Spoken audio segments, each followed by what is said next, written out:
wrote some things here. I said, without a vision, you sink.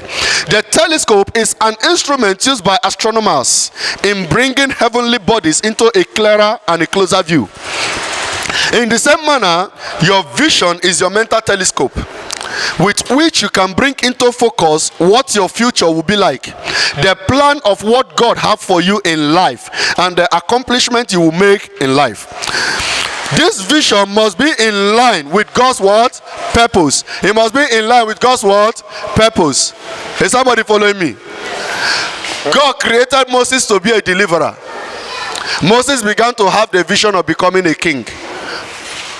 And that was why, if you study history, you discover Moses was trained to become a pharaoh. He led so many wars. That was part of the vision of his life, to become a leader. If you study Acts chapter 7, the Bible says he was a man of mighty works and mighty deeds. Is somebody following me? So if you cannot plant it in your heart, you cannot become it. Now, the Bible also says in Proverbs chapter 29 and verse 18, it said, where there is no vision, the people perish. Where there is no vision, the people... What makes people to perish in life and in destiny is lack of vision. It's just very simple. Therefore, vision is the ability to see beyond the seen. The power to see is with the eyes. The power to see is with the eyes. Vision is a function of the heart, the sight of the heart. You imagine it in your heart. You see it with your heart.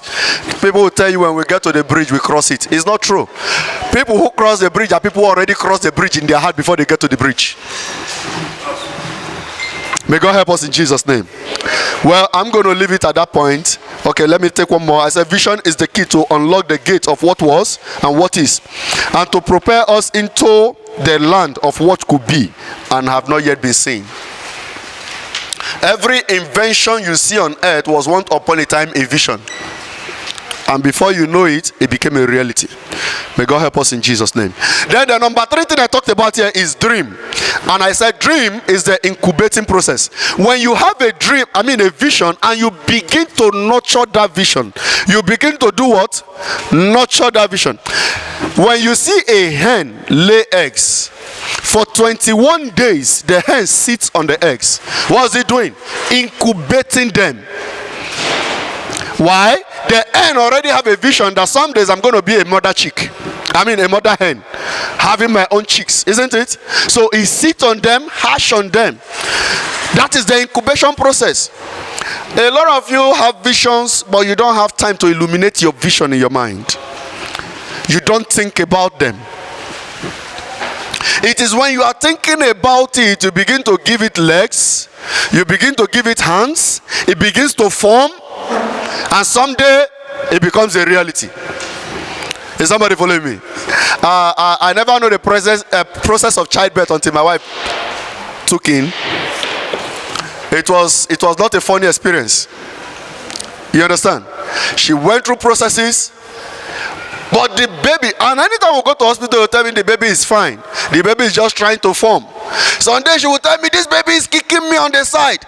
I will ask them what's happening. They say the baby is rotating. I don't know babies rotate. Tell her to drink more water so that the baby can turn well. Oh, are you following me? But after 9 months, the baby came forth. Wow, what a beautiful child. Is somebody following me? The process will not be easy, but it's possible. May God help us in Jesus' name. On the rungs of ladder, the number 4 thing I talked about is desire. Desire.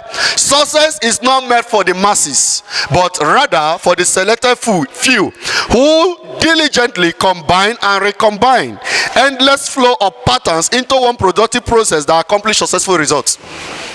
If you cannot desire it, if you don't have a passion to make your dreams come to pass, your dream will die on the dream stage. How many of you know what they call stillbirth? Stillbirth. Hello? They say baby die for inside belly. Have you heard something like that? If you do not have the burning passion to push through your desire, you can't give birth to it. Listen. It takes strength to be successful. It takes power to be successful. Jesus said, I have given you he said, for those that I've given you power to become sons of so anything you want to become, it takes power to be what? To become. So please, desire is important. You must desire. Let your desire be strong enough that somebody wakes you up 2 a.m. in the morning and asks you, what do you want to be in life? I remember those days when I was in primary school. I always told them I was going to be an engineer. I was going to be an engineer. It was so burning in my heart that after secondary school, I wrote JAMB 5 times. I was telling her yesterday. And on the 5th time, I was asking God, what's going on? God said, no admission for you. If you go, you will die before your time. And you know why God said so? When I was in secondary school in Zenith International, I already made up my mind I was going to be a cultist. Yes. Please, that reminds me, for those of you that are here, please,